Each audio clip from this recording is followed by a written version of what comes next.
আল্লাহ আমার রব। লজ্জা পাইলেন কেন? বলেন না, আল্লাহ আমার রব। দমে দমে তনু মনে তারি অনুভব। তোমার দুনিয়াতে আমি যেদিকে তাকাই, অথই নিয়ামতে ডুবে আছি সবাই। পাখালি কণ্ঠে শুনি তাসবিহ করো রব, তাসবিহ করো রব। আল্লাহ আমার রব, এই রবই আমার সব। রংপুরের মিঠাপুকুরবাসী আমাদের সকলের রব একজন, তিনি কে? আচ্ছা, কোরআন আমি বুঝলাম তোমাকে আল্লাহ রাব্বুল আলামিন নাযিল করেছেন। এবার তুমি আমাকে জবাব দাও, তুমি কার উপর নাযিল হয়েছো, সেই ব্যক্তির নাম কি? কোরআন তার জবাব দিচ্ছে, ওয়া আমিনু বিমা নুযিলা আলা Muhammad. Believe in whatever Allah subhanahu wa ta'ala sent to his last messenger Muhammad sallallahu alayhi wa sallam। ঈমান আনো সেই বাণীর উপরে, যে বাণীকে মুহাম্মদুর রাসূলুল্লাহ সাল্লাল্লাহু আলাইহি ওয়াসাল্লামের উপরে আল্লাহ তাআলা নাযিল করেছেন। আচ্ছা, তার মানে তুমি আমাদের শেষ নবীর উপরে নাযিল হয়েছে কোরআন। আচ্ছা, আই গট দ্য আনসার। এবার তুমি আমাকে বলো, এই পৃথিবীতে আসার আগে, আমার নবীর উপরে নাযিল হওয়ার আগে তুমি কোথায় ছিলে? তোমার কাছে কি জবাব আছে? কোরআন বলছে ডেফিনেটলি আছে। তোমাকে পড়তে হবে, বুঝতে হবে, জানতে হবে। বাল হুয়া কুরআনুম মাজিদুম ফি লাওহিম মাহফুজ। সূরাতুল বুরুজ 30 নম্বর পারা 21 এবং 22 আল্লাহ তাআলা বলছেন, rather it's a glorious Quran preserved in tabled। এটা এমন একটা কিতাব, যে কিতাবটা পৃথিবীতে নাযিল হওয়ার আগে আল্লাহ তাআলা আরশে আযীমে লৌহে মাহফুজে সুন্দরভাবে সংরক্ষণ করে রেখেছিলেন। তাও তো সুবহানাল্লাহ বললেন না? না, এটা মিঠাপুকুরের সুবহানাল্লাহ হইতে পারে না। জবান খুলে পড়েন সুবহানাল্লাহ। আচ্ছা, তার মানে তুমি লৌহে মাহফুজে ছিলে। আচ্ছা, কোরআন,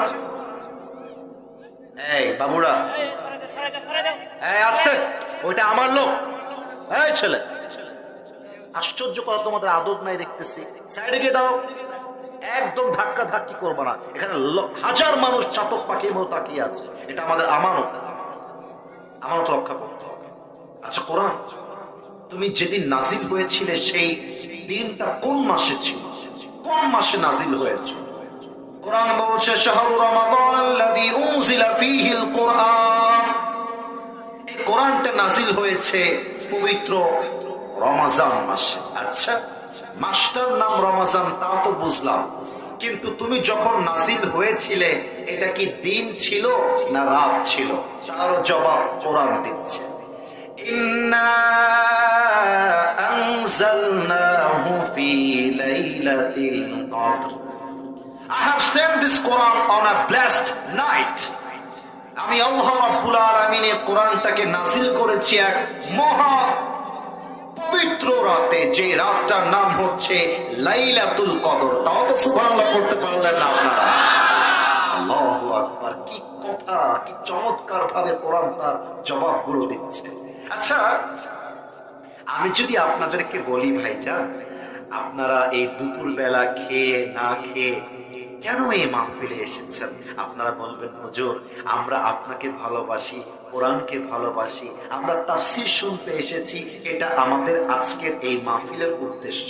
আমাকে যদি কেউ বলে, আসিফ হুজুর, আপনার বাড়ি কই সেই ঢাকায়, কই সেই রাজশাহীতে, আপনি এত দূরে কেন এসেছেন? What is your mission?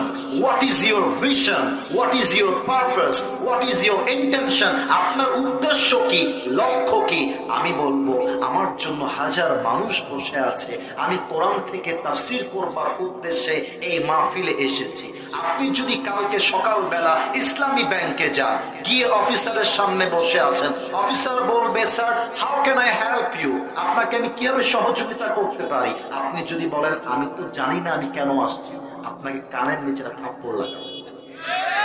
কি মাথা তার ছিল নাকি? ব্যাংকে আসছে কেন জানে না, অফিসে আসছে কেন জানে না। তার মানে কি?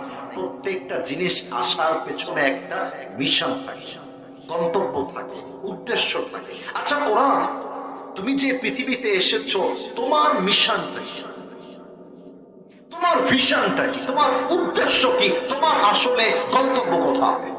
সূরা ইব্রাহিম কোরআন তার জবাব দিচ্ছে, কিতাবুন আনজালনাহু ইলাইকা লিতুখরিজান নাসা মিনাল যুলুমাতি ইলান নূর।